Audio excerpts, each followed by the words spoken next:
Hey there, it's been a minute since I've done a video on the truck here, but I just wanted to give a quick update with what I can talk about. The last time I posted a video about this was in July. And, I mentioned I was dealing with some issues and all that, and after that, it went into the shop again for 2 weeks. I think it was in September. The manufacturer had engineers come out, and we hooked computers up to it, and we drove it and everything. And again, I can't go into too many details, but of the 13 issues, we were able to replicate some, not able to replicate others because they don't happen all the time. So then they gave it back to me.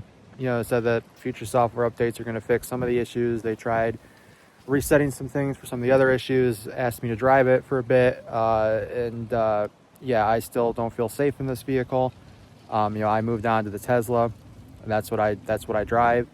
And in the meantime, I continue doing the weekly drives around my apartment complex. Once a month, I would take it out on the road to do like 45 mile per hour drive.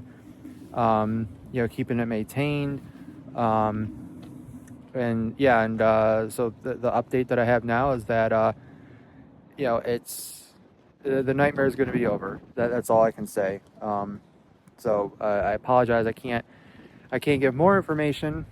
But there's an agreement in place now. And like I said, I can just say that the nightmare is going to be over officially.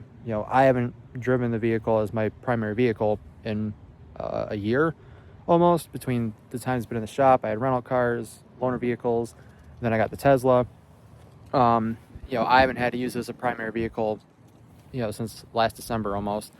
So, it'll finally be over. It's not the route that I really wanted to go, but it's one that, brings back sanity and reliability and safety to my life. I don't have to worry about driving the vehicle. I don't have to worry about spending money on the vehicle.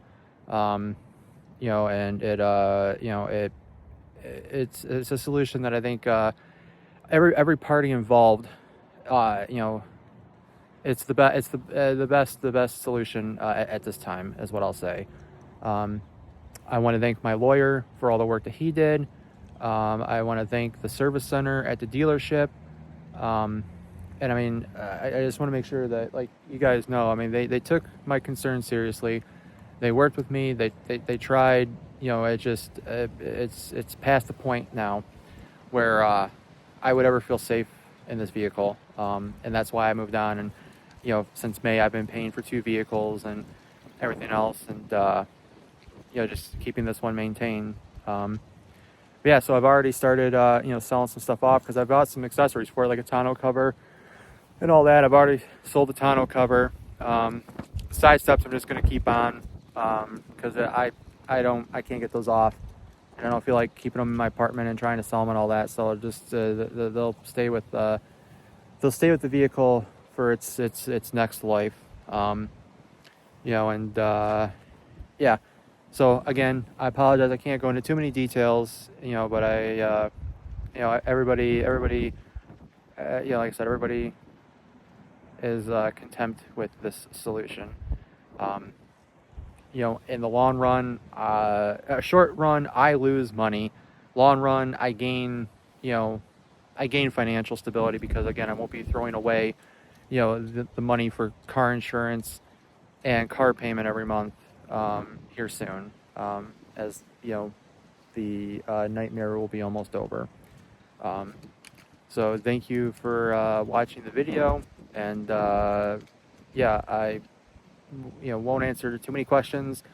I just know that, like, hey, the Hemi's back. So if you're in the market for a Ram 1500, get the Hemi.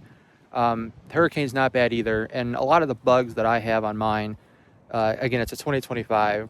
Like, I got a July of 2025, so I think it was like the first 6 months they were being built. A lot of these bugs, I believe, have been fixed based on all the videos I've watched. And like I said, the Hemi's back, so there's that. But I moved on.